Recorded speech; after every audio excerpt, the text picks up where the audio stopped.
Yes, Thailand is very chocolate friendly in my opinion. I did not have any issues there when I was there. Me and my husband were in Thailand for 9 weeks and we did not have any issues. There was one time where there was a cop that stopped I say stopped, like we were walking. We were actually in like an area where people were selling like fruit and stuff like that. And then he had asked my husband for like his passport. So I will tell you, the cops in Thailand are corrupt. And if they think that you don't, if they know that you're not native, they will stop you and they will like try to get money out of you. That's not the first time I've heard that, but I don't think that was because we were black personally. And to be honest, I feel so many mixed feelings whenever I get questions like this, and here's why.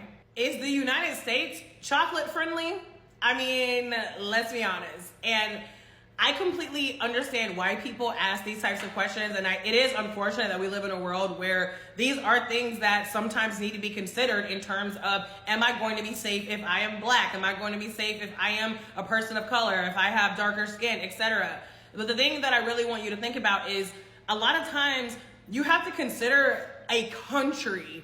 Like, we're not talking about like a city or a state, but a country. Imagine if somebody were like, is it safe for me to come to the United States because of my race, right? And there might be some people who would argue, no, it's not. But in reality, the answer is more than likely, yes. Does that mean that there won't be like any instances where you do not experience discrimination? No. I have heard so many people talk about having experiences in places like Greece and Italy where they were discriminated against because they were black. And then I've also heard a lot of black people say that they never had any of those issues. Y'all, there was a black girl who I met in Thailand she was from New York, and we told her that we were from North Carolina, and she was straight up like, is it safe to just like be like driving around in North Carolina? And I was like shocked. And my husband, being all dramatic, was like, oh yeah, some places, avoid. And at the end of the day, to a certain extent, it is true. Like, there are some like really, really like small towns where like, listen, be careful. Don't go, keep going. Like, if you see it on the side of the road, keep going.